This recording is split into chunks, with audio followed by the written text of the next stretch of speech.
Hilabetea.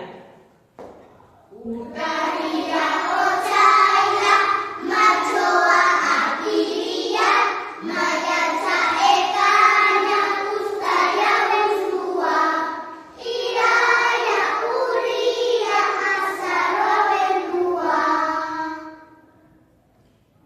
Kikiriki. Kikiriki.